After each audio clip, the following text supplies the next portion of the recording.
शिव महापुराण भाग 2। 5 सिर वाले देव ने कहा, मैंने इस स्तंभ का आरंभ ढूंढ लिया है। यह केतकी का पुष्प इस बात का प्रमाण है। बादल गरज उठे, बिजलियां चमक उठी, स्तंभ से ध्वनि आई, यह तुम असत्य कह रहे हो। 5 सिर वाले देव ने कहा, मैं सत्य कह रहा हूं। मैंने इस स्तंभ का प्रारंभ ढूंढ लिया है। यह केतकी का पुष्प इस बात को प्रमाणित करता है। केतकी के पुष्प से ध्वनि निकली, यह देव सत्य कह रहे हैं। मैं इस बात का प्रमाण करता हूं कि इन्होंने इस स्तंभ का प्रारंभ ढूंढ लिया है। तब स्तंभ देवों के देव महादेव में परिवर्तित हो गए। महादेव का स्वरूप सिर के ऊपर जटा, केस हवा में इधर उधर लहरा रहे हैं। गले में कुंडली मारे, वासुकी नाग, रुद्राक्ष की माला, शरीर पर मृग छाल, चांद जैसा स्वरूप। महादेव ने फिर कहा, तुम बारंबार असत्य कह रहे हो। तब 5 सिर वाले देव ने कहा, मैं सत्य कह रहा हूं। मैंने इस स्तंभ का प्रारंभ ढूंढ लिया है और मैं ही प्रथम देव हूं। मुझसे ही दूसरे की उपज हुई है और मुझ में ही इतनी शक्ति है कि मैं किसी को भी बना सकता हूं और किसी को भी मिटा सकता हूं। तब महादेव को क्रोध आया। महादेव ने अपना त्रिशूल उठाया और 5 सिर वाले देव के ऊपर फेंक दिया। 5 सिर वाले देव का एक सिर कटकर धरा पर गिर गया।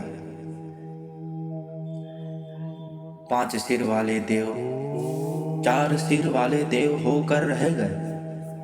वह धरा पर अपने सिर को देखकर धरा पर गिर गए।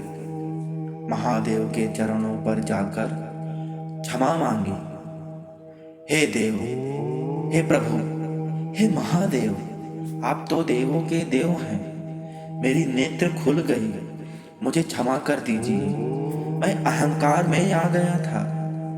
आपने मेरा अहंकारी वाला 5वां सिर काटकर बहुत अच्छा किया, मुझे अहंकार से मुक्त किया। आप देवों के देव महादेव हैं। आपसे ही सबकी उपज हुई है। मुझे क्षमा कर दीजिए। तब महादेव ने कहा, भविष्य में तुम्हारी पूजा कोई नहीं करेगा, कोई भी तुम्हें देव नहीं मानेगा और केतकी का पुष्प मुझे वर्जित होगा। कोई भी मुझे केतकी का पुष्प चढ़ाएगा, उसकी मनोकामना कभी पूरी नहीं होगी। यह सुनकर 4 सिर वाले देव ने महादेव के चरणों पर गिर गए और क्षमा याचना करने लगे।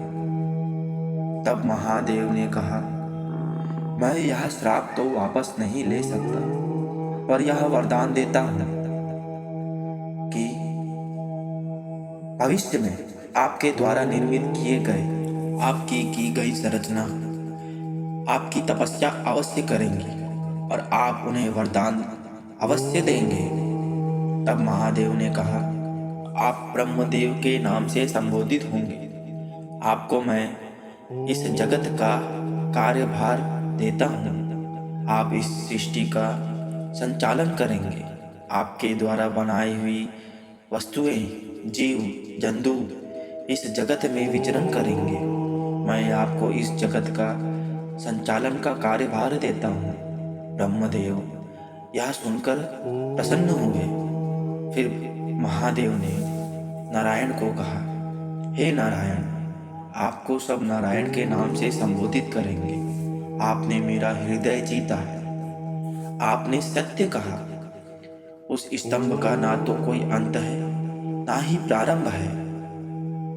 इस जगत में सर्वप्रथम मैं आया, मुझसे नारायण की उत्पत्ति हुई और नारायण के नाभि से कमल पुष्प निकला, जिससे ब्रह्मदेव आपकी उत्पत्ति हुई। नारायण को मैं इस जगत का पालनहार बनाता हूँ।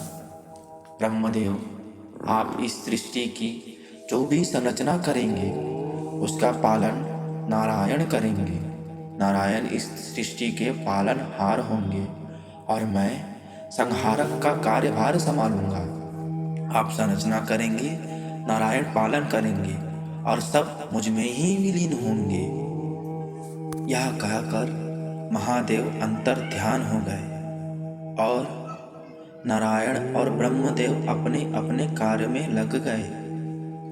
चार सिर से, चार मुख से मंत्रों की उच्चारणा होने लगी। उस मंत्रों की उच्चारणा से चार वेद उत्पन्न हुए। चार वेद, सामवेद, यजुर्वेद, ऋग्वेद, अथर्ववेद। उन्हीं चारों वेदों की सहायता से ब्रह्मदेव ने इस सृष्टि की संरचना की। ब्रह्मदेव ने अपने मानस पुत्रों की संरचना की। मानस पुत्र दक्ष को प्रजापति का कार्यभार दिया।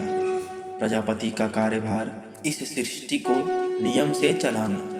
नियम, वचन, कानून, शासन, इन सब से चलाना। प्रजापति दक्ष ने यह कार्यभार स्वीकार किया। सृष्टि की संरचना करने के बाद ब्रह्मदेव ने देखा हर जगह पुरुष ही पुरुष है। तब ब्रह्मदेव और प्रजापति दक्ष महादेव के पास गए और महादेव से विनती किया, हे प्रभु, मेरे बनाए इस सृष्टि में हर जगह पुरुष ही पुरुष है, स्त्री कहीं नहीं है। आप हमें माता आदि शक्ति को सौंपिए ताकि हम इस सृष्टि में प्रकृति की संरचना कर सकें।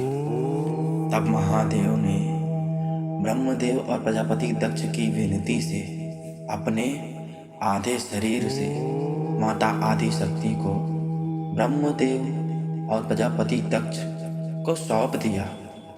माता आदि शक्ति ने अपने रूप को 3 रूपों में विभाजित किया। पहला, ज्ञान की देवी सरस्वती। दूसरा रूप, धन की देवी देवी लक्ष्मी। और माता आदि शक्ति अपने स्वरूप को प्रकृति में परिवर्तित कर दिया और इस सृष्टि में जननी का कार्यभार संभाला। पेड़, पौधे, वनस्पति को जन्म देने लगी। ब्रह्मदेव के 84 लाख योनि प्रजातियों को जन्म देने लगे। फिर महादेव ने ब्रह्मदेव को संपूर्ण किया। माता सरस्वती को ब्रह्मदेव को सौंपा और देवी लक्ष्मी की शादी नारायण से करवाई। नारायण को पति के रूप में पाकर देवी लक्ष्मी बहुत प्रसन्न हुई और महादेव को धन्यवाद करने का सोची। तब नारायण ने कहा, महादेव ऐसे प्रसन्न नहीं होते, आप महादेव की आवाहन कीजिए, महादेव की तपस्या कीजिए। तब देवी लक्ष्मी एक कंदरा में जाकर महादेव की आराधना शुरू कर दी। शिवलिंग बनाकर महादेव की पूजा करने लगी। ओम नमः शिवाय, ओम नमः शिवाय। कल्प बीत गए। निरंतर चिरकाल तक देवी लक्ष्मी महादेव की तपस्या करने लगी। तपस्या करते करते देवी लक्ष्मी भाव विभोर हो गई। उन्हें लगा कि उनकी तपस्या से महादेव प्रसन्न नहीं हो रहे हैं।